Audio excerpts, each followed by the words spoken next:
Oh, can we do it after? See, it's fun. Bride and bridegroom, family and friends, the moment you have all been waiting for. Your best man, James.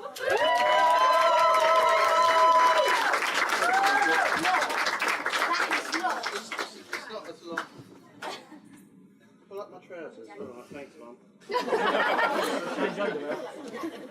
He's wearing my socks. Don't matter how old you are, does it? Please laugh at my jokes. Oh, got a bit teary then. Oh. Right. Take a few breaths. Right. Good afternoon, ladies and gentlemen. Can you all hear me at the back? Yeah. Right. Excellent. For those of you that don't know me, my name is James, and I'm Dan's brother. For those of you that do know me, you know that Dan is in for an uncomfortable few minutes. I'll admit to you that I'm extremely nervous right now, and you might have heard of the phrase, the smell of fear. And if you'd want to know what that's all about, just come over and talk to this table and they'll be able to tell you all about it afterwards. The pressure is particularly intense. As Dan has said, I'm on trial today. Apparently, if I do well in this speech, I can be the best man at his next wedding as well.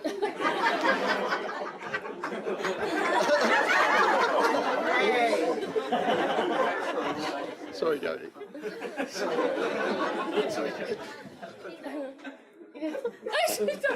Right. I was wondering how to start this speech, so where do I start with Dan?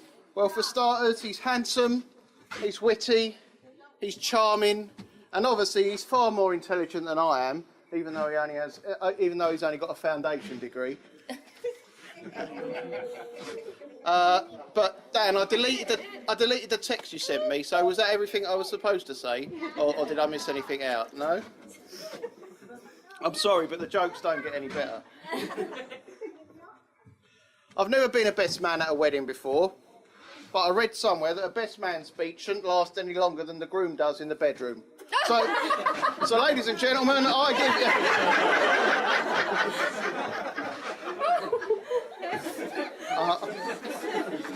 I am, of course, joking. I was really surprised to be asked to be Dan's best man, and obviously to hear all the nice things that he had to say about me. Yeah, we don't often do that sort of thing. We may not be good as a family about expressing how we feel about each other, but our family all love and care for each other, and I'm proud of the part of the family that I'm part of, and it's lovely to see everyone else here that's been added into that family today.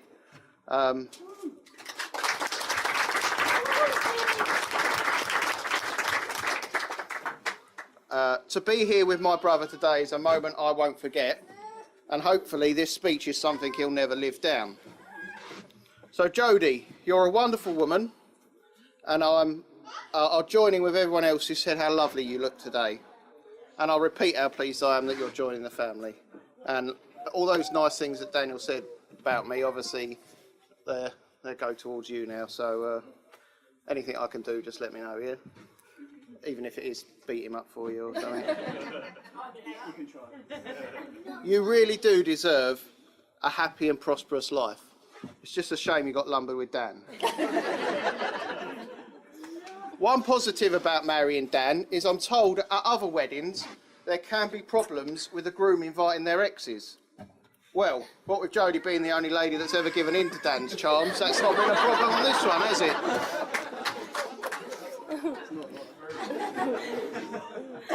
I was talking to Lee earlier and I said to him, how do you feel about your eldest daughter getting married? He said, it's all a bit of a shock to me. It only seems like yesterday Jodie was going to bed with her dummy. Right. It's funny how history repeats itself, isn't it? Today is a sad day for all the single men in the world, as another good one is taken off the market. Whilst for all the single women, it's just another day. I'd like to say I remember when Daniel was born, but I really don't. The fact is, the only thing I do remember is being shipped off to my nan and granddad's for the night. And I vaguely remember falling out of bed that night as well. Maybe that was some sort of sign about the future pain that Dan was going to bring to my life. Mum and Dad say that they were planning on taking me and Laura to Disney World before Dan was born. But then he came along and they couldn't afford it. So, cheers, Dan. It's your fault I've never met Mickey Mouse. I do remember Mum being pregnant with Dan. There was this one time, laid on the bed, and I was talking to him in her stomach. And I said the sort of throwaway comment that a 5-year-old makes, and you wouldn't expect it to be held against him, would you? A little 5-year-old boy. I said to him, I'm going to be the best big brother there is, and I'm going to teach you all the naughty things that I know. Well, Mum never forgot that. And once Dan knew about it, that was his excuse to get away with everything that he did. James taught me. One of his favourite tricks to get his own way was to wait till Mum had left the room. He'd then throw himself on the floor, make as much noise as possible, and shout out that I'd hit him. Now, Dan, I'd like you to stand up now in front of all your friends and family and apologise for your behaviour. I'm sorry, James.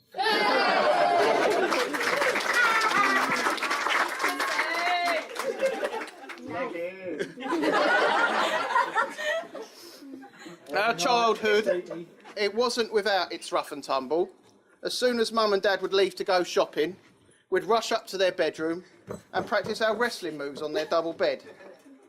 Dan had his own wrestling persona. He was the Leechy Man. He even created his own move to go along with the persona. It was called the Leechy Lock. It involved him throwing himself over my head, wrapping his hands around my waist, so his head was sort of in this area, and then wrapping his legs around my throat and throttling me until I gave in. So, Jodie, watch out for that one. And that wasn't the last time Daniel had his face close to my bum, but that's a story for later on. Growing up, Dan was always popular. I mean, it surprised me as much as everyone else. But people just seemed to like him. I can't think why. The strong friendships he's had since school are testament to this. I asked your friends for a few stories to really embarrass you. But let's just say most of them were not suitable to be told in front of your new in-laws. I've heard them. One theme, however, that does keep cropping up is your bowel control. There was the time you managed to clear our entire house for about 20 minutes when you were using the potty. There was the time you pooed yourself at North Heath Park. Apparently he'd been starting fires and he heard a siren. Dodgy chips, what? There was the time you were on the jet ski with Tom in Cancun, and you'd fallen in and Tom said he'd seen a shark. and you made him stop the jet ski so you could check your pants. And last but not least, there was a time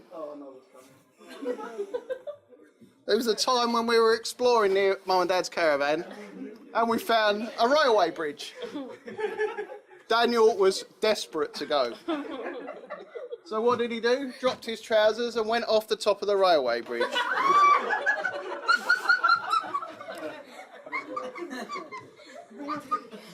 The worst thing about the situation was the only thing that he had to hand, vaguely resembling toilet paper, was the Crazy Golf scorecard from our visit to earlier in the day.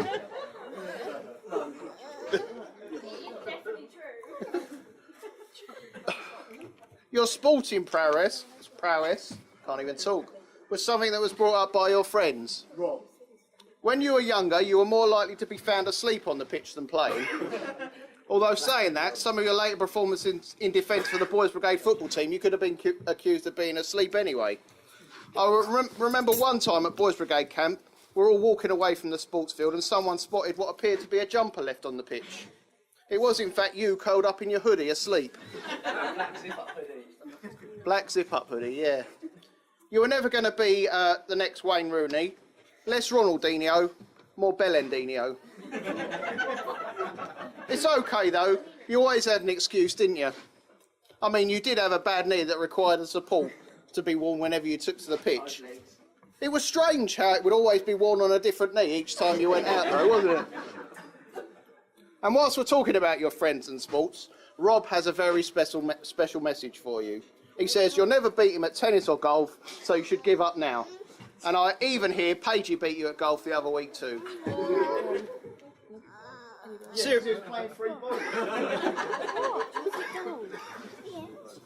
Seriously though, your mates are all really nice blokes, and that was proved on your stag by how welcome they made me feel, and I'm sure Lee will agree they were diamonds. The stag do was a bit of a worry for me, bearing in mind my only real experience of Dan and his friends drinking was coming home on a Friday night after volunteering at my church, polish my halo, to find one of them with their head in the upstairs toilet, one of them with their head in the downstairs toilet, and more often than not, 2 or 3 of them out the back with their heads in pot plants. Once I poured a couple of pints of water down each of them, I'd run them home. For those of you that don't know, for the stag do, we went to Bristol for some virtual golf. I believe Dan won that, but Rob reliably informs me that was due to a computer malfunction. That's right, isn't it, Rob? It was. Yeah. Then from there we went on to Cardiff for a night out. For me, the whole weekend was an experience, although I did get a picture at the entrance to the secret base of the Torchwood headquarters.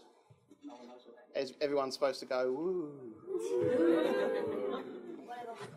Obviously it's not as cool as I thought it was. For me, I had the choice job of driving the minibus.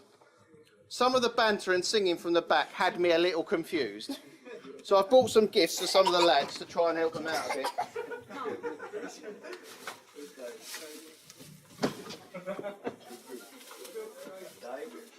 Kev, first of all, there's some Calms tablets there to help you keep control of your anger. And if you ever need to know the way home, running in a straightforward line is sure to get you back to where you need to go.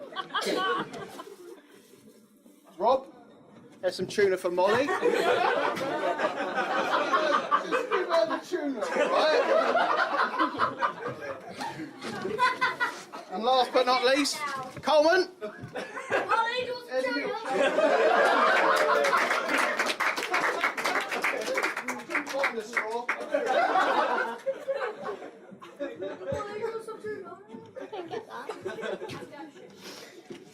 Before I finish though, I've got one last piece of advice for you, Jodie. Never, ever, ever, ever throw away one of Daniel's half-eaten Chinese takeaways.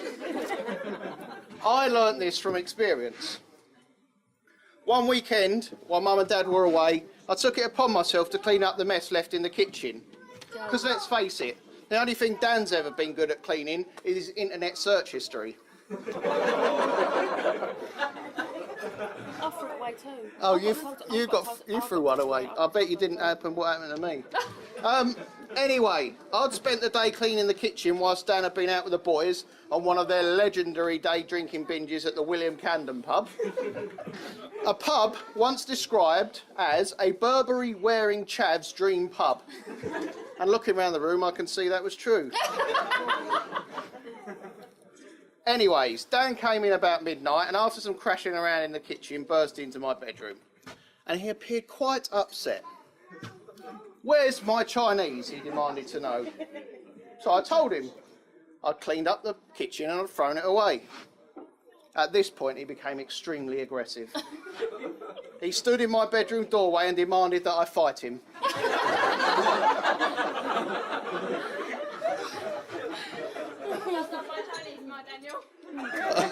"I've always wanted to fight you," he said, and stood there shouting abuse at me. After about 10 minutes of abuse, and being the bigger man, I got out of bed and put a pair of jeans and a jumper on over my pyjamas and headed down the stairs. It was at this point that Daniel decided to wrap his arms and legs around me so that his face was about waist height from behind. I carried on down the stairs with him like a drunken, angry limpet. But what Dan had failed to take into account was when I put my jeans on, I hadn't put a belt on. So as we headed down the stairs, my jeans and pyjama bottoms slowly lowered towards my ankles. And Dan was left with a part of my anatomy very close to his face. Let's just say he hasn't been able to look at a bag of Satsumas the same way ever since. When I got to the front door, he broke down in tears and begged me not to go outside because there'd be drunk people out there who might fight me. Oh, the irony. Well, I think I've embarrassed him enough. And all that's left for me to do now, Dan, is to wish you and Jodie a great honeymoon in Wales. You're going to Wales, aren't you? Oh. Well, that's funny, because when I said to Dan what's he going to be doing after the wedding, he said he's going to Bangor for a fortnight.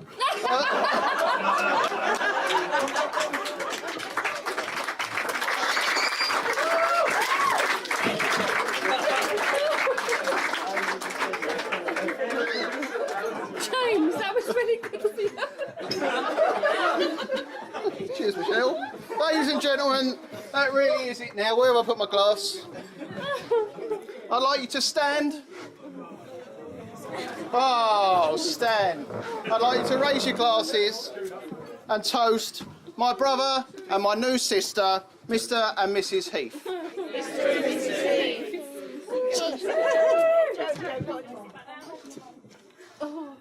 You can sit down now.